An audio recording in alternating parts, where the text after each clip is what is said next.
Hello, happy day 26, random acts of love challenge. So this morning as I was making my hot cocoa, it's winter time still, and I really love hot cocoa. I started to think about what do successful people do? What do happy people do?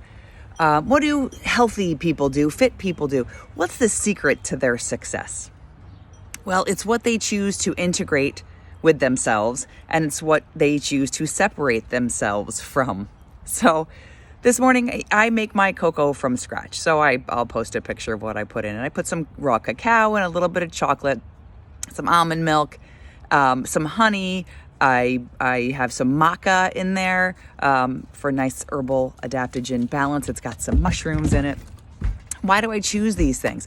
I choose these things because I know that they're good for me.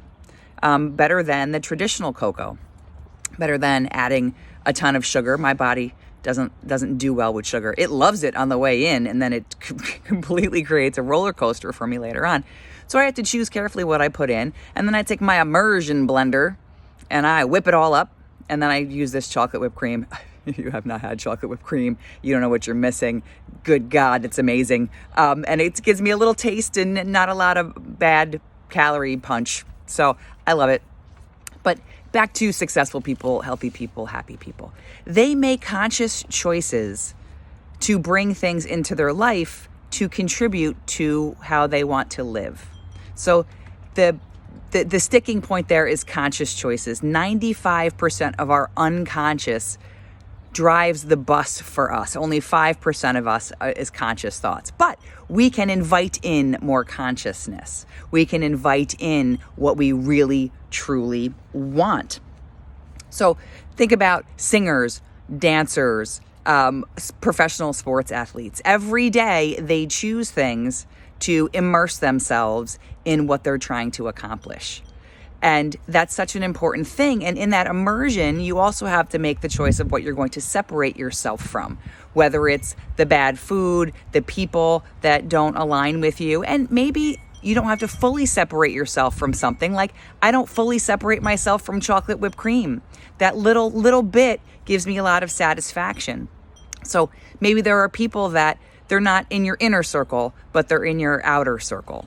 You can have fun and good times with them, but when it comes to your depth, your immersion of what you're trying to put yourself into, you may have to separate yourselves from certain things that go on.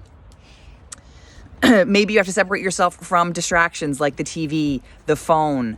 If you want to become educated, if you want to get a degree, you're going to have to take the time to read the books and immerse yourself in the study. If you want to learn a foreign language, you're going to have to take the time to immerse yourself in learning it.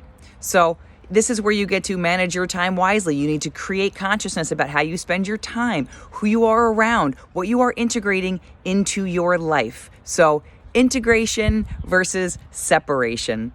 Your life requires both, and it takes time. It's not just one day of clean eating. It's a bunch of days of clean eating. It's not just one day of exercise. It's a daily commitment to putting yourself first, to integrating into your life the habits that will help you create the life that you truly want. That is my message for today. So cheers, have a little cup of happy, and I will see you tomorrow.